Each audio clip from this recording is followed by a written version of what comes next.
Here, without question, the finest television reporter who's covered this World Cup. That's without a doubt. I'm a bit nervy though. I'm in front of a camera with you, Ollie, Ritchie. How's my posture? Good luck. You're doing very well so far. I'm liking it. Yeah. What, do I have to nod a lot? Yeah, not a lot, and keep the compliments coming. I'm liking that as well. Brilliant stuff. This is the game I always felt a little bit sort of perplexed how the All Blacks would go with the starting lineup.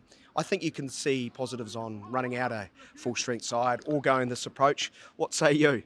Yeah, I thought them after that French defeat, they might want to give some of those senior figures some more game time. Off the back of the South African defeat and the French defeat. They're going to rest this week. They're going to have a bye next week. So they're going to go into a must-win game against Italy, really, with 2 defeats and a couple of weeks off. So I thought they might go and give them another chance. They haven't done that. Foster's wanted to stick to the plan that they would have had probably at the start of this tournament. And you can see some exciting changes in there for sure. Yeah. Where have they come up short in your eye over the last couple of weeks?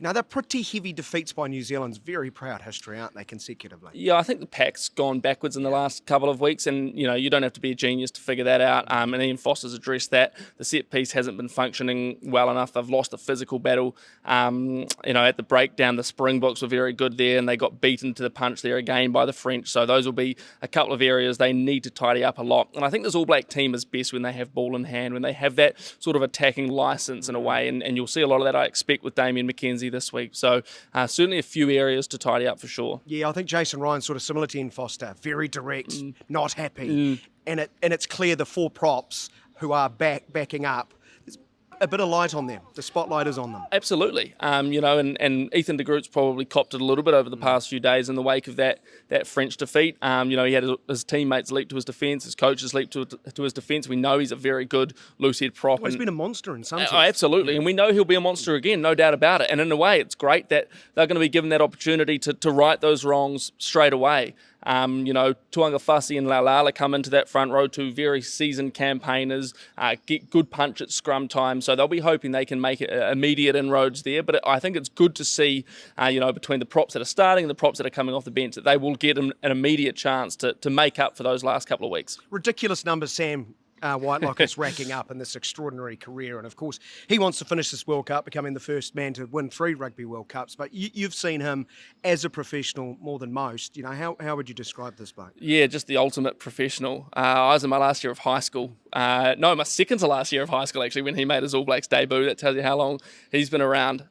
He's instrumental to this All Blacks pack. And, for someone who's been around as long as he has, he keeps getting better and better. And people want to follow him into battle. He is so key to that line out. He's a leader in this group. Obviously, he's captained this team before. So to equal the great Richie McCaw on 148 tests is no mean feat. So he's got a lot in front of him still. He won't be wanting to talk about that milestone for sure. He's got a lot to go in this World Cup, a lot of work to do. But, God, what more can you say about Sam Whitelock and the work he's done over the past, 12 years or whatever it is? He's just instrumental.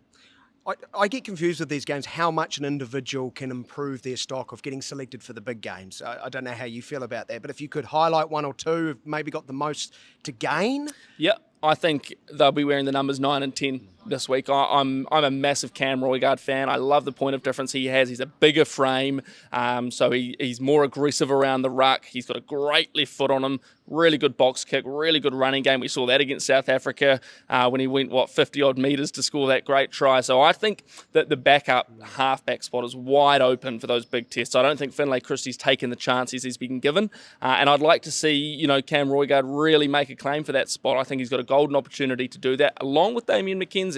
I think they could use Damian McKenzie probably off the bench for those big games. I think he really can shift their point of attack. He runs sideways before he runs forward, which will do a lot of people's heads in. But he can make that work for him. So I think he could be a real point of difference that they could utilise off the bench in that last 20 minutes when teams are starting to fade, defences are starting to fade, and players are slipping off tackles. You inject a guy like Damian McKenzie, and he can change the game. So I think there's a massive opportunity for those two. Yeah, the only shame about Cam Roigard is the fact they brought up counties beating Canterbury in the press conference. That's just kind of wrong, isn't it? I don't know why that had to come up. I've had a few people send that to me today, actually. I don't know if we need to check that last kick again, because I'm not sure if it went through the post. Well, no, probably right. Canterbury's never lost a game. That's exactly right. Canterbury's actually never lost a game. Exactly right. The refs have got it in for Canterbury. We've always known that.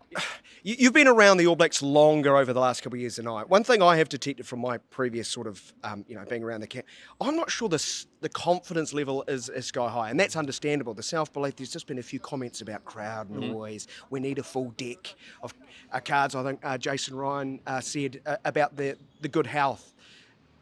Is that a fair assessment? Am I picking up on the right tone? I think so, yeah. I think so. And they're a different team when they'll have those injured players back. Shannon Frizzell's been one of their best this year, and obviously lacking him. Brodie Retallick just coming back from that injury, and Geordie Barrett obviously yet to feature. So, when they are back to full health, I think they'll be a different team.